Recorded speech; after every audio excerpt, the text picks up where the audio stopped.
Hello and welcome. This is FIDE Master Vedant Goswami. Today we are going to see and study a game of Mikhail Tal, and let us see what we can learn from it. There are a lot of very interesting educational moments in the game, very interesting moments where we can learn a lot. So let us go. The game was played in 1973 by Mikhail Tal against top Russian Grandmaster Rafael Vaganian. So e4, e6, the game starts with the French defense. White goes d4, d5, pretty regular stuff. And now Tal chooses to go for the Tarrasch variation. If the knight goes to c3, that would be the Winawer variation, which is which is one of the main lines. For this game, Tal chooses the Tarrasch. Black continues nc6, attacking the pawn on d4. White continues his development and also protects the pawn on d4. Knight goes to f6. And now the e4 pawn is attacked twice. And either we need to support it or do something about it. Otherwise, it will be just loss. So white chooses to gain some space in the center, push the black knight away from its regular position. And the knight goes to d7. Now, a lot of times I see people carelessly putting their knights on the corner. Knights on the corner are some of the most clumsy pieces, and it is very easy to get them trapped. For example, let us see a sample. So let us say white goes in with b3, black goes bishop e7, and after g4, knight has no safe place to go. It is trapped. So it is very easy for the pieces which are in the last lines or files of the board to get trapped. So it is best to avoid that. Okay, so black correctly retreats the knight to the center. And Tal continues with nb3. Black starts in counter attack on the center with f6. And white plays bishop b5, creating a pin on both the knights. Pawn takes, knight c5. Now Tal sees some opportunities because of the weakened position of the black king. We see one pawn on the pawns which are the essential protection of the king. One of them has been removed in this case. So that does give the attacking side with some additional opportunities. So we'll see what happens. So bishop d7 and Tal plays bishop into c6, b into c6. And now, very interesting moment.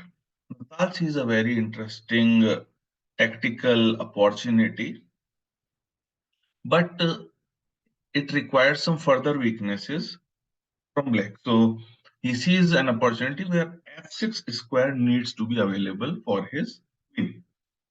So he plays the very subtle move queen h5. Now, it is not a similar check which is given by weak players and only to get their pieces kicked. And again, but the whole point of this check is to force black to move this pawn and thereby lose control of the very important f6 square. We'll see how that was functional in the next few moves. Now, queen f3. Now, white is creating a very direct threat of checkmate. So the only option is queen e7. Now, the queen on e7 is little overworked. Okay, it has too many things to do. It is protecting the critical f7 square while also protecting the knight.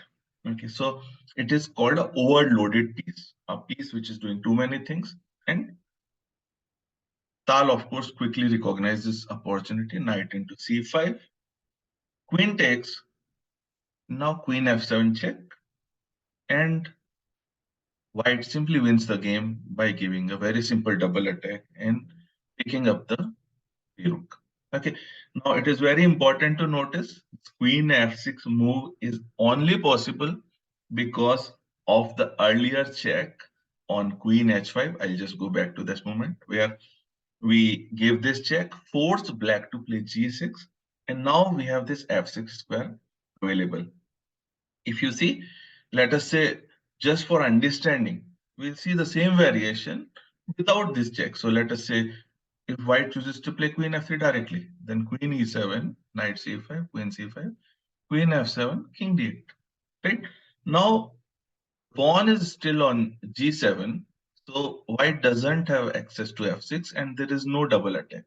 So while this still might be a very interesting and very good position for white, it is not winning immediately. So a very interesting movement, a very subtle move, queen h5, provoking the weakness and securing the access to the f6 square. Okay. And after that, the combination is very forcing in nature, creating threats, displacing the overworked queen, and then queen f6, the final flourish, and with a very small combination. So very interesting moments in this game, how a check can be used to provoke weaknesses, and then those weaknesses can be exploited in further game. Okay, I hope you enjoyed the game, and it will be a very good learning experience for you. And mm, do let us know in comments how do you like the game, what are the type of games you want to see in the future, and subscribe for more lessons. Thank you so much for watching.